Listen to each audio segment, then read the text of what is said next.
Ladies and gentlemen, welcome to a new episode of Flesh Wound Farce, where we discuss and review your and our favorite comedy films. Now, with me, as always, is producer Todd. Chillin', I presume? I am chilling. Okay. Now, usually we have Greg that's with us when we appear, but he's debuting a new look. Oh, look at Lemmy. Yeah! He's got the mutton chops. If you're listening to the audio version of this podcast, you definitely got to check into YouTube to check out Greg's sweet new look. Have you only did it for the movie and the podcast? I'll take it. So this week we did take it up to 11 by watching This Is Spinal Tap. And we do also have a segment where we've discussed stupid commercials. So at a time, I mean, you hear the term overused. And I'm sorry, I didn't say his name. I don't think he said his name. Greg. Thank you, Greg, for joining us. But when you hear the term, oh, it's the Super Bowl of this or it's the Super Bowl of that. When it comes to commercials, the Super Bowl is the Super Bowl of commercials. I mean, that's where you find usually the best or all the best creative forces try to put out the best commercial during the Super Bowl. I actually did take a log of every single Super Bowl commercial, but the one I wanted to bring the most attention to is the Logitech commercial that came up in the first break, actually. It was the third commercial after the M&M one. And Todd, we're actually going to play this commercial first, and then we'll play the Apple one that debuted last year. And it'll be fun to compare and contrast. So, Todd, if you would please do the honors, we'll play them back to back. So we'll have the Logitech, then we'll have the Apple right after. Enjoy. We stand here in defiance. That's right. We the makers. We the groundbreakers. We the creators. The screamers. And dreamers. We defy expectations, perceptions, and misconceptions. We defy what logic says we should look like, sound like, be like. We defy genres, algorithms, and entire industries. See, we defy that little voice that says, oh no, we can't, with the roar back that says, oh yes, we will. Because to create the future, we must defy the logic of the past. We must defy logic. There's a certain kind of person who doesn't take no for an answer. They don't walk in quietly. They parade in, trailblazing, eyebrow raising, status quo breaking.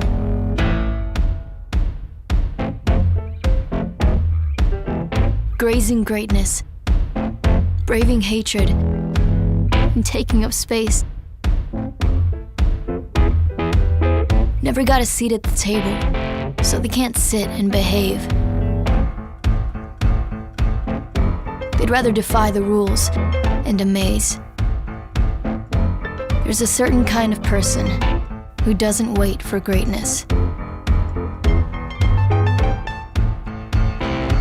They make it. Okay, now, when I said I was taking a log of all the commercials, and as you saw the Logitech one happen first, I wrote down tech/special/Apple. Because I just thought it was a new version of the Apple commercial, when in actuality, it was for Logitech that was basically the same exact commercial. Yeah, they moved some slight words, but shot and the way it was shot, the vibe of it, it was exactly the same. Am I crazy here, Greg? No, you're not. As a matter of fact, it kind of gave the feeling of Apple, the place where you'll have celebrities and high-end things. Logitech, the knockoff brand. Seems so weird, but, for a show brought to you by Pepsi, they're favoring the knockoffs. Todd, what about your thoughts? You got me with the Pepsi reference. Yeah, Yeah, it was like, I don't want to say similar. It was damn near plagiarism. That was the craziest thing. It's like, man, you're playing this during the Super Bowl?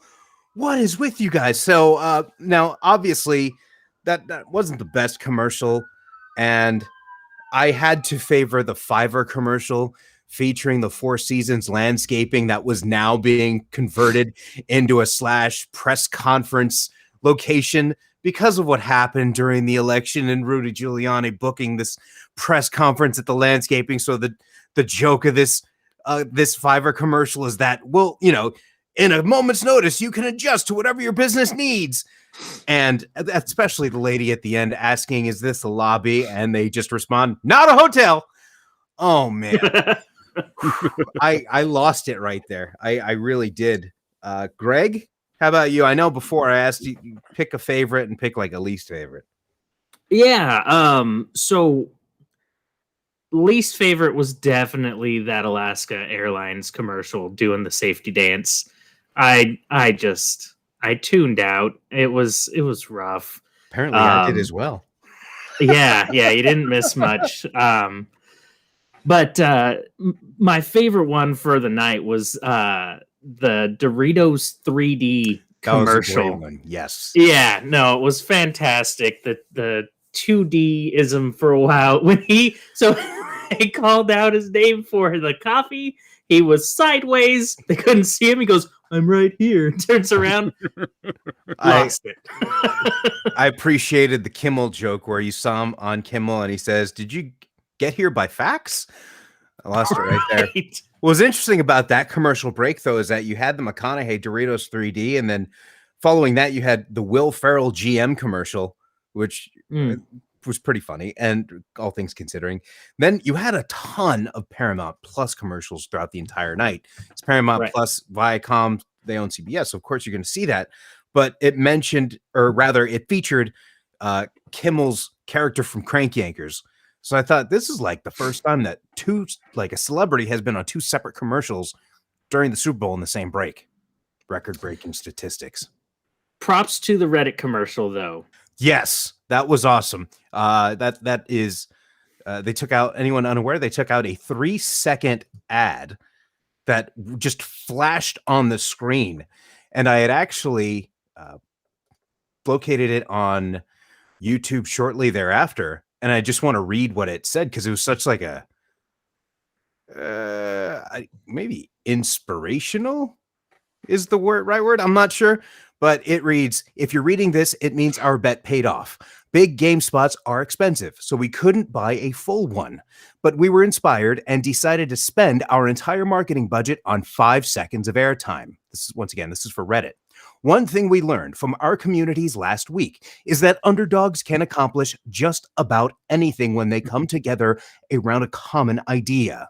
Who knows? Maybe you'll be the reason finance textbooks have to add a chapter on, quote, tendies. Maybe you'll help the subreddit Superb Owl teach the world about the majesty of owls. Maybe you'll even pause this 5-second ad. Powerful things can happen when people rally around something they really care about, and there's a place for that. It's called Reddit. All this was just on the flash of the screen. Like you could not read that whole thing in 5 seconds, but they knew people would like, if they just had to have the logo, just you see the Reddit logo, you saw this flash, Reddit logo, you knew what to look up. And there, ladies and gentlemen, there you have it. Sorry. In this day and age, like we saw it and we were like, what the hell just happened? We paused and rewound it because you can do that nowadays. I couldn't do that with the game being on. I had the game going. I had the YouTube here. So that's what I did. But to that point as well, anybody may be DVRing it, watching it later. And if you haven't watched the Super Bowl yet, don't worry. We won't spoil it for you. Now, Greg, what was your least? I don't think there's a moratorium on live sporting events. Well, it was more like a joke. No. Okay. Anyhow, Greg, you had a least favorite, maybe? Yeah, it was that Alaska Airlines commercial. That's right. That's what it was. Yeah. So it was the we can dance, but it was a safety dance with wearing your mask and everything. It was not good. Yes. Now, any ones that you maybe want that I would recommend checking out, the Rocket Mortgage, Tracy Morgan, Pretty Sure commercial made me laugh. I appreciated that. Both of them. There's two separate ones. But the State Farm had to rear their ugly, nonsensical heads one more, where you saw Patrick Mahomes, Aaron Rodgers, and Jake from State Farm sitting in director's chairs. And Aaron turns to Jake and says, "You couldn't find me a better stand-in." And across from Aaron Rodgers, you see the Green Bay Packers super fan who's overweight from the discount double check days. And then Patrick Mahomes says, "Yeah, look at my stand-in." And then he shows Paul Rudd. And the story that they've set up in the commercial is that Jake doesn't know how to book stand-ins. And why the fuck do they have stand-ins to begin with? For what? Especially Rodgers, because he wasn't doing shit today. I mean, we're recording Sunday, just FYI. Now, that's just my frustration with State Farm. Now, the last thing I will say about the Super Bowl commercials, the first one we got was a trailer for the new M. Night Shyamalan film, Old, which it immediately made me laugh within the first 5 seconds because, oh my gosh, there's people that are getting impregnated and then there's people getting sick. And it's just that, okay, all right. And I was just like kind of chuckling to myself. And then at the end, it says, "This summer only in theaters." And that's when I lost it. Because like in a pandemic, you're telling people, go watch this movie about people getting sick in the theater when there's a pandemic going on. Oh my Lord. So that's all I had to say about the Super Bowl commercials. I know, Todd, you weren't there, but Greg, anything else you want to add before we move on to Spinal Tap? Yeah, with the Tracy Morgan commercials, I was like, sure, it's not too soon to be in commercials about cars getting in accidents, buddy. It just felt a little awkward. But I want to give an honorable mention to was it the Sam Adams commercial? I think it was actually before the game started, in which you see the typical Budweiser horses, and there's like this majestic music playing, and they go to unpin the thing that secures them to the coach. And then you just see the horses start to run free, and you're like, "Oh, this is beautiful!" But then they like wreak havoc on the town. It's just chaos, and the guys are like, "Oh, I didn't mean that to happen. That was wicked bad." And they got their Sam Adams. So I thought that was a fun one, but definitely a honorable mention.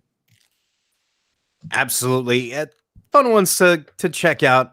But again, man, State Farm, way to make me angry. I think State Farm is like my new, like Greg, do you know anybody at State Farm? Like, are you related to anybody at State Farm? Like, hey, can you just, because no, yeah, I think they're Broncos fans though. So no, I'm sorry, Ozzy. stuff your sorries in a sack. Anyhow, this week we did take it up to 11 by reviewing This Is Spinal Tap, this feature film, which is the directorial debut of Rob Reiner in the 1984 rockumentary, first of its kind, an hour and 25 minutes. Holy Toledo. I'm going to read the back of this special edition Spinal Tap DVD, which I highly recommend you can get on Amazon. I'll be honest, there's a Blu-ray version, but for some reason you can't see what's on the back of it. There is a Region 2 Blu-ray, but don't fall into that trap because you won't be able to play it in this country. Am I right on that, Todd? You're usually the one that comes in at this point where you're like, actually, if you do this and this, you could really use it. I mean, if you have a region-free player, you can. That's what I'm talking about. I mean, I don't want to give people a false sense of security of, directing them to a Region 2. Well, Ozzy said this is going to work. So. Well, just for the record, the Blu-ray ports over the special features. So good, because these special features are fantastic. Now, synopsis reads, whether or not you're a diehard fan of the group, you'll love this detailed, quote, rockumentary of England's legendary Spinal Tap.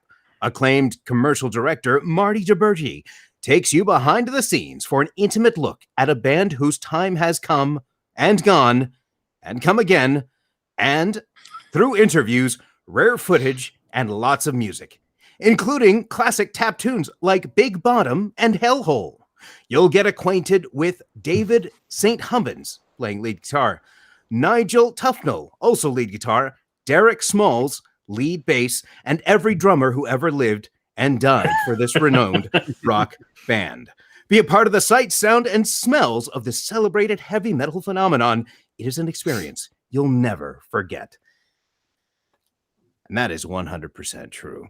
Initial thoughts, oh man, I will say that it did start kind of slow-ish, because this being, and I mentioned the synopsis reads director is Marty DeBurgi, but the way they, if you're not familiar, this film is purely based on separate characters rather than focus on specific lines in the script.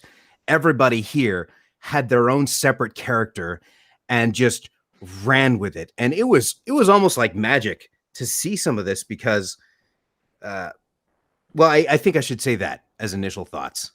Everybody, I mean, this was more such like a focus on character and backstory that it was just fun to see everybody interact and react to everyone and everything.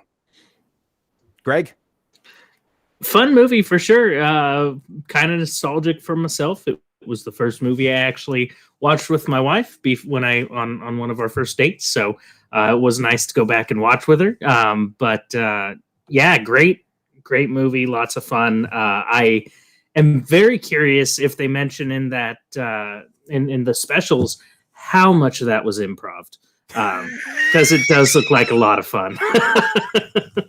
The reason I'm laughing is because when you talk about, I wonder what it says in any of these specials of how much improv was in it. Every single special feature still treats this as a rockumentary. There's no Brilliant. making of This Is Spinal Tap, and you have Christopher Guest, Michael McKean, and Harry Shearer talking about their characters. No, if you see anything on this DVD, it's them as David, Nigel, and Derek Smalls. And they have rare I'm sorry, I don't want to ignore Todd before I get into all this, because it's a lot of stuff that's in this DVD that I wanted to share. Todd, initial thoughts. Well, I have not seen this since 1992 when The Return of Spinal Tap came out. Wow. And there's a reason why I haven't revisited it. It still doesn't, I don't love it. I chuckled a few times, and that might have to do with the genre of music. I've never been into that really. So I get some of the jokes and I snicker, but I'm going to be the turd in the punch bowl on this. You totally are the turd in the punch bowl on this. I'm glad you guys love it though. Well, yeah, going into the rare outtakes, like they call them rare outtakes on their special features, but in actuality, it's just deleted content. And you can't tell it's an outtake because nobody breaks. You don't hear cut because somebody's laughing. It's just stuff that they didn't use in the actual film. Like, for example, one particular scene has Derek Smalls going through a metal detector, and they keep waving the wand around his crotch because it keeps reacting. And then he ends up pulling a zucchini that's been wrapped in aluminum foil on the table and frustrated, like, all right, here you go, while the other band members are laughing. One of the deleted scenes shows a stagehand wrapping a zucchini in the aluminum foil. So it really, like, you could have had like a 4-hour masterpiece. Like, all these scenes could have just been fit in, but you can obviously tell, okay, this was Rob Reiner's directorial debut. He couldn't put a movie out longer than 90 minutes, especially a comedy. So one of my favorite lines involves Stonehenge. And this being a rockumentary, it doesn't really feel like, oh, spoiler, because this movie treats everything as fact. So it's still great to watch, to see the people's to see everybody's reactions. And so they're supposed to have an 18-foot structure of Stonehenge on the stage, and they were going to have dwarves dance around it, and it was going to be a song about the Stone Age, or the song is Stonehenge, actually. But the napkin that this Stonehenge was drawn on had said 18 inches. So it was a small Stonehenge set that the dwarves almost knocked over. And in the aftermath of this whole thing, you have David St. Hubban saying, I think the problem may have been that there was a Stonehenge monument on the stage that was in danger of being crushed by a dwarf. And it doesn't stop there, because the manager says, you know what? I think you're making a big thing out of everything. That's when just off camera you hear, well, I think making a big thing about it would have been a good idea. What's so great about that is I was laughing so hard at Mike McKean's delivery of that line that I missed the whole, well, making a big deal out of it would have been a good idea. I missed that, but because I went back to write that line down word for word, I heard that second part and I hurt from laughing in that scene and that line. Holy cow. And for what it's worth, in the opening, when you stick in the DVD and it goes to the menu, it just is black. And then you hear the voices of the three Spinal Tap members comment how they're black. And then the logo comes in, but it goes in too far. So the logo is really small on the DVD menu. And they even end it with, well, if they made a big deal about it, would have been a good idea. Referencing that line. It's about like a minute worth of just back and forth between the band members on the DVD commentary, or the DVD menu, saying, well, that's play, that's special features because, you know, we're special and they probably have my information on it. Like, just ridiculous, fun stuff. Greg, a favorite line or scene? Look, one of them was definitely that Stonehenge scene. And I just have to add, it wasn't even the lines afterwards. It was when it drops on the stage and the guitarist look that he has of, are you fucking kidding me? Like, he just didn't even have to say anything and it was brilliant. But yeah, one of my favorite spots in this whole film was which is part the inspiration of doing this stupid mutton chop thing, was when the guy gets trapped in that little pod and can't get out. And he tries so damn hard.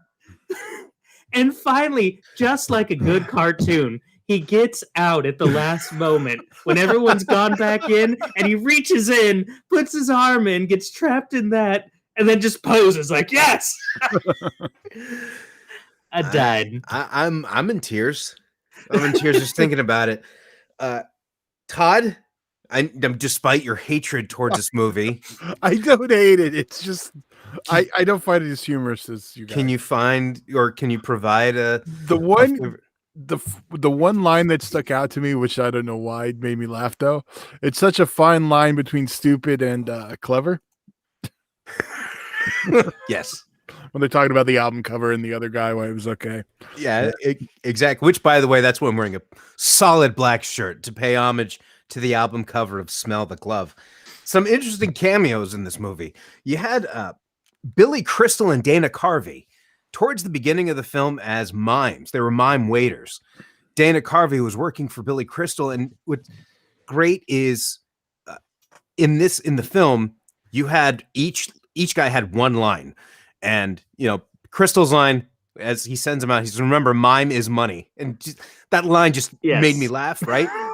So when I went to go look at the outtakes, there's actually a scene where Marty is talking to Billy Crystal, and he's talking about the history of how he decided to make a mime catering company, and goes into this backstory about how his dad used to cook and do all this, and how he used to be an actor. And I was just so blown away, because it's like, man, he's nobody in this movie. Like, he's just a waiter, but he took the time to come up with all this stuff, and just this back and forth. It was just funny to watch the whole thing. I think I had an actual line of his written down, but because this was in the outtakes afterward. The limo driver there's a scene where the limo driver, they're talking about Dean Martin, or he's talking about Dean Martin and Frank Sinatra. And then they roll up the window on him, right? And he calls them blimeys, whatever. There's a deleted scene where they're in that that party with these waiters, and the limo driver approaches Billy Crystal's character, and Crystal's doing the mime gimmick, right? And limos are like, okay, yeah, I get it, you're a mime, but could you just tell him? And he goes back and forth. Just tell him that I'm going to be in the car, and he's like miming to him, like, oh, you, right? And it's just so funny to watch. And then at the very end, the limo driver says, can you do that for me, buddy? And Crystal responds, what do I look like, your fucking servant? And he walks off. Like, man, this isn't deleted stuff. There and speaking of the limo driver, another deleted scene shows him getting a pizza for the band at 3 a.m. And as he's in the room, they say, hey, we appreciate you getting this pizza. Here, light this one up. And they hand him a joint. And so he takes a few hits from the joint. He's like, you know what? I don't feel anything. The next scene, he's in his underwear singing Sinatra with a pizza crust as a microphone. Awesome. And again, like, this is just stuff that I'm sure, like, let's just film like an actual documentary. Let's just be yourselves, be these characters, and we'll just film all around you. And one thing that I'm going to be regularly watching is the commentary on this, because the commentary here is as good as the film itself, because it's not the actors, Christopher Guest, Michael McKean, and Harry Shearer doing commentary. No, it is David, Derek, and Nigel doing commentary. So you see the reactions of all the stuff, like especially when he's talking about the album cover and the album cover to Fran Drescher's character. And she's talking about how it's offensive, and you see them react to all the stuff that you didn't see them previously react to. It adds so much more. It's almost kind of feels like a sequel. I watched the movie by itself one night, and then the next night I watched with the commentary, and it like gave it new life that actually affected my rating of the movie because of the commentary. I don't know if that's actually fair, but I don't care, because I've never been able to see a movie that made me laugh so hard, and then I laughed just as hard in the commentary. Very similar, actually, to when you're familiar with It's Always Sunny in Philadelphia. Todd, what's the title of the episode? I forget which one. It's the Lethal Weapon 5 one. They're trying to make the Lethal Weapon 5, and this episode is just the movie. It's their Lethal Weapon movie. I don't think it's up on Hulu right now, but if you can find ways to, because, you know, there's certain people who painted themselves certain ways. Anyhow, so you had one episode that was just this movie. It was just Lethal Weapon 5. The next episode after that was commentary, like DVD commentary of that film that they made, but it's them in character. So it just like how that made that episode better, the commentary here makes this movie better. And with the outtakes making it better, and also that this particular DVD came with music videos. You had the majority, it had 4 music videos total. Give Me Some Money, Flower People, Big Bottom, which were all similar. They came out like at different times. Give Me Some Money was like their early 60s. Flower People was their 70s hippie, and Big Bottom was their 80s. And it was filmed traditionally like them on a set, whatever. But the Hellhole video is definitely worth watching. It feels like a total MTV debut 80s video that was so fun to watch.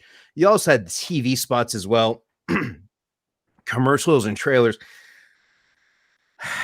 I know that I shouldn't really be talking like I'm reviewing the DVD, but when going into this movie, it's hard not to talk about it because I had such a good time going over it and essentially seeing this movie multiple times. Again, I said it, the commentary affected the rating, whereas before, as a movie, I was like at a 4, but then as much as I was laughing, like after the first half an hour, it bumped it to 4.5. But then when I saw the commentary, it's like, damn, I cannot give it less than a 5. I would not feel right to myself with the amount of times that I laughed and how hard I laughed. Yeah, watching it with the commentary, whatever. but I can't give it less than a 5. I just couldn't go to sleep at night if I gave anything less with the amount of times that I laughed. So That's fair. That's definitely fair. So you mentioned your black shirt for the movie. I the don't album know, cover, because yes, the album cover turned out to be all black. right. So I actually wore my Princess Bride Dread Pirates jersey in honor of Christopher Guest. So, but ratings wise, I have a lot of nostalgic connection with this movie, and I do believe that commentary would add a whole lot to it, because I feel like that might be the complete film with that added to it. That being said, Todd, you mentioned that I really enjoyed this movie. I enjoyed parts of this movie. I do feel it is a bit slow at times. It had a few really good laughs, but I maybe the commentary would help me a lot. But outside of nostalgia, I'd probably give this movie a 3.5. It is a lot of fun. It kept me entertained, but it's a little slow at times, and I think that kind of got me. Well, Here comes Todd's 2. no, I don't think it's below average. I think it's average for me, but I think the nostalgia does help a lot of people, like, he mentioned. And I don't have it. I saw it once in 92, and then I watched the horrible, horrible sequel. So don't ever bother with that. But yeah, I think it's worth checking out if you're a comedy fan, because, well, especially Ozzy really loves this one. It didn't do it for me. I understand that. I really do. And again, if I had just seen the movie by itself, I'd probably reach conclusion that you guys have reached. But I swear I'm not getting paid. Believe me, I'm not. But this movie with that commentary in those slow parts, it's almost like they knew, hey, this is a slow part, so we should like have a conversation about something that happened, and it fills it in so well that it made it perfect for me, at least. So I'm going to try to watch the commentary and get back to you next week. Fair enough. And speaking of next week, I know I didn't bring this up. I don't think there's going to be many arguments about what film we'll be reviewing. So, surprise live reaction for Greg and Todd. The Steve Martin and Eddie Murphy film, Bowfinger. You guys like it? Those guys aren't funny. Well, that's what you were talking about with Eddie Murphy. Of course, it sounds fantastic. I haven't seen it since probably the 90s too, but I did enjoy it, so it'll be fun to rewatch it. Absolutely. The film directed by Frank Oz and again starring Steve Martin, Eddie Murphy, will definitely be fun to visit. And again, if you're listening to this audio version, wherever you enjoy your podcasts, feel free to check out the YouTube version. You can check out Greg's Mutton Chops in honor of Derek Smalls. And also, if you're listening to the YouTube version, you're like, man, I'd really like to hear these guys in the car. You can do that too. You can check out the podcast version wherever you enjoy your podcast. And also, Todd, before we head out, can you tell us what's happening on Flesh Wound Horror or any other Flesh Wound programs that you want to plug this week? This week we're having some true crime with Henry Portrait of a Serial Killer. Its sequel, and there's another version of it. So we're getting super Henry Lee Lucas this week. We have our upcoming Giallo shows. Yes, that's the one. There's always Jello shows? Giallo. Oh, we did this last week. Oh, did we? And I said that same joke, didn't I? Yeah, and I pitched it, and everyone gave it the groan, and then they did warm up to it. Yeah. One person not so much of a fan, but yeah, well, I won't say him. All right, and if you have a craving or a yearning for some serious law talk, you can actually join me and California Lawyer Andre Verdun on Your Law Podcast, which is just audio format right now, where we discuss various laws. Right now, we just opened up on defamation last week, and this week we'll be continuing that with online defamation. So feel free to check that out. We'll be out Wednesday morning. Once again, Your Law Podcast. And one last thing before we go, Greg has had the pleasure of joining, viewing this over the past few weeks, and based on his reactions, based on my reactions that I feel it's worth plugging. You can check out Talkies on Twitch every Saturday at 1 p.m., where you will see me attempt to take down two others in Monopoly. And I know that sounds like, did he just plug him streaming Monopoly with other people? Greg, can you back me up on this? Yeah, no, it's a lot of fun to be in the comments and the chat and try to harass Ozzy through the whole time. So that's half the fun. I'm definitely the villain of the stream. You can check that out at the the Twitch profile page, Talkies, Talkiez. And once again, it's every Saturday, 1 p.m. Pacific Standard Time. And you'll see me attempt to reclaim my championship that I won yesterday, or rather Saturday. You'll see me defend that this week.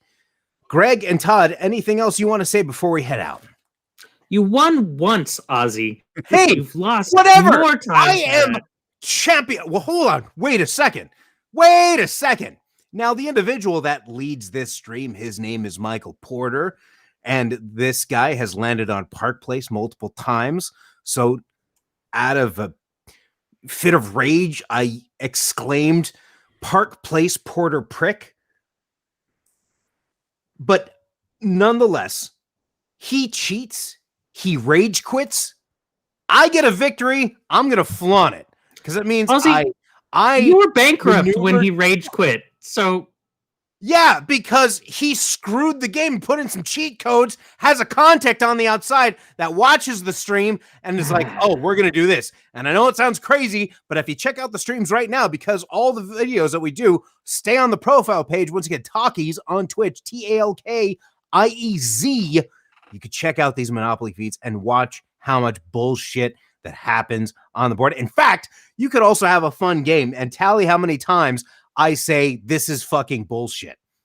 It'd be pretty fun to find out that total number because it's definitely in the triple digits. But I'm still champion because I won for last. now, Still a champion. Greg, Todd, For now. anything else other than that lame commentary that you'd want to provide? Are you guys good? I'm good. I'm good. See you next Oh, week. Absolutely, ladies and gentlemen. Once again, that is Greg, that is Flesh Wound Producer Todd, and I'm Ozzy V. See you next week right here on Flesh Wound Farce.